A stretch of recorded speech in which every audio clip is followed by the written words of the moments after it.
C'est avec un immense plaisir qu'aujourd'hui je prends la parole avec vous. Je me rappelle, il y a quelques mois, c'était à mon tour d'être installé ici. Le passage a été court, mais ô combien enrichissant.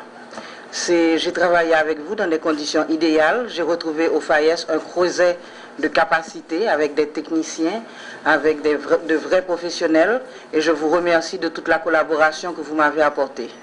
Aujourd'hui, je suis fière et j'éprouve un immense plaisir à installer à la tête du FAES et à sa direction Klaus Eberwein, qui est un ami, un frère, un compagnon de route et qui a toutes les capacités pour reprendre en main la direction du FAES. Je voudrais aussi remercier l'excellent travail que j'ai eu avec mon directeur général adjoint, avec mes directeurs et surtout avec vous autres collaborateurs du FAES. Merci pour la collaboration et je sais que Klaus va faire un excellent travail et qu'il va continuer tout ce que nous avons commencé et tout ce que nous avons entrepris pour faire que le FAES reste et demeure cette institution qui a tellement de crédibilité et tellement de succès au sein de la communauté internationale et au sein du gouvernement haïtien. J'éprouve un immense plaisir à procéder ce matin au nom du président de la République, Son Excellence M. Michel-Joseph Martelly, et au nom du Premier ministre Laurent Salvador Lamotte, à l'installation de M. Klaus Eberwein au poste de directeur général du Fonds d'assistance économique et sociale FAES. Cette cérémonie est importante à plus d'un titre. D'abord, parce qu'elle concerne la prise en charge d'une institution clé dans l'édifice de l'État et l'un des instruments d'expression de son plan de développement.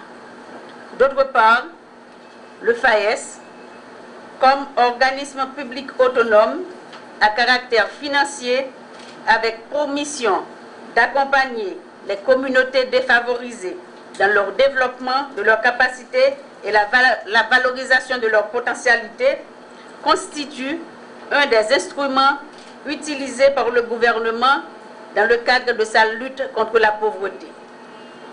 Compte tenu de cette importance et de ces enjeux, c'est donc sans surprise que le choix s'est porté sur un professionnel dynamique dont la réputation n'est plus à faire.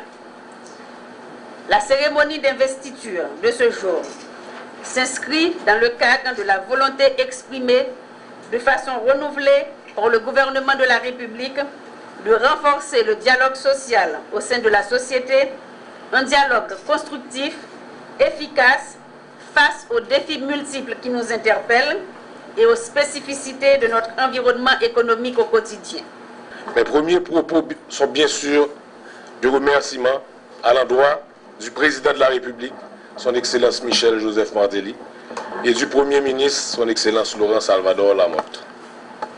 Je leur réitère ici mon engagement à la bonne continuité des dossiers dont j'ai la responsabilité en tant que conseiller technologique du président de la République. Qu'ils soient également assurés de mon entière collaboration en toutes circonstances, en particulier en celles qui correspondent à mon action au sein du FAES. Qu'ils trouvent également dans ces propos l'expression de ma plus profonde gratitude. Mesdames et messieurs, comme vous le savez, le FAES a pour mission d'accompagner les communautés défavorisées dans le développement de leurs capacités et la valorisation de leurs potentialités. Il constitue donc un des instruments privilégiés utilisés par le gouvernement dans le cadre de sa lutte contre la pauvreté. Au regard de cette mission, je m'engage solennellement aujourd'hui à en assurer la continuité, ceci dans le strict respect des normes la régissant, et à mettre toutes mes connaissances et mon énergie au service de cette institution dont nous devons garder haut le flambeau. Il est bien clair que cette mission ne pourra pas être atteinte sans l'aide de tous les acteurs concernés. Je veux parler des partenaires de la communauté internationale, artisans de financement régulier du FAES. Je veux parler du conseil d'administration, dont la plupart des membres sont ici, qui nous permettra d'inscrire nos initiatives dans le cadre global des actions du gouvernement. Je veux parler des autres entités du gouvernement haïtien.